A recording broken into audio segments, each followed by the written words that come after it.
हमारे पास शक्ति, हमारे पास धैर्य, सेवा, संयम, ये हनुमान जी का प्रतीक है जो रामायण में सब दिखते हैं। और हमारे सनातन की मर्यादाओं का पूरा ख्याल हनुमान जी ने रखा। इसीलिए 10 लाख वर्ष हो गए और इतने आताताई आक्रांता देश को आए और उन्होंने बड़ी कोशिश की सनातन को मिटाने की, पर बंधुओं वो खुद मिट गए पर सनातन को कुछ न कर पाए, क्योंकि राम जैसी हस्ती, हनुमान जैसी हस्ती, कृष्ण जैसी हस्ती सनातन को पूरा करती है। हम और आप उस सनातन के अंश हैं, इसलिए कुछ बुराइयां हमें भी घेरती हैं, हमें भी वो बांधती हैं, बंधन में डालती हैं, पर वो कुछ बुराई हमारा भी कुछ नहीं बिगाड़ पाती। हमारे अंदर सनातन का वास है।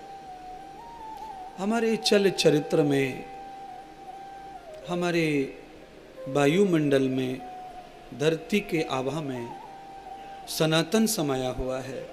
इसलिए जो सनातनी है, बुराइयां आती हैं उनके जीवन में जरूर, पर ठहरती नहीं, टिकती नहीं है, वो समाप्त हो जाती हैं। सनातन का यही मर्म है और सनातन की यही शक्ति हमारे साथ काम करती है। इसलिए हम सबको गर्व होना चाहिए कि हम सनातनी हैं, हमारी परंपराएं सनातनी है, हमारा पूजा पाठ सनातनी है, मान मर्यादाएं सनातनी है। सनातन की रक्षा करने के लिए भगवान श्री कृष्ण का अवतरण हुआ।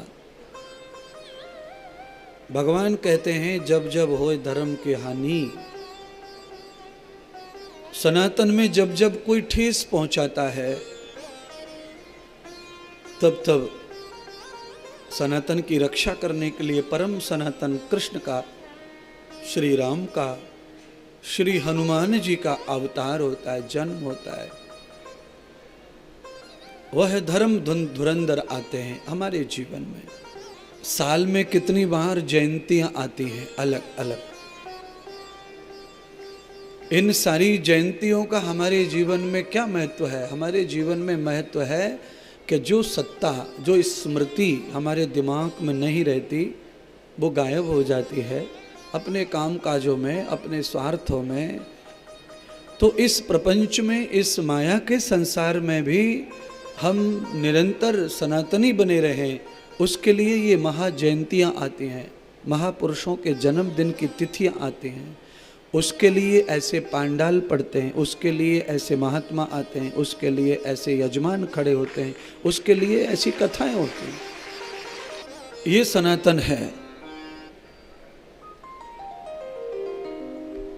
इतने हजार लोग आते हैं हमारे यहाँ कथा में, ये सनातन की वजह से आते हैं। ये सनातन की शक्ति है। आज 1 बजे बुलाया तो 1 बजे आप आ गए, कल 4 बजे बुलाया 4 बजे आप आए। ये सनातन की महिमा है, ये उसका प्रभाव है। हम कम ज्यादा कुछ भी सुनते रहते हैं सत्संग महापुरुषों का, भले ही कम सुने, ज्यादा सुने, कम याद रखें, उसका प्रभाव बना रहता है। अच्छा एक बात बताइए, आँख में आंसू निकालने के लिए कितनी मिर्ची लगाना जरूरी है?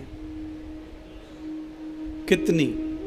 आप ये कहिए कि मिर्ची लगाने की जरूरत नहीं है, खाली मिर्ची का उंगली लग जाए वही काफी है।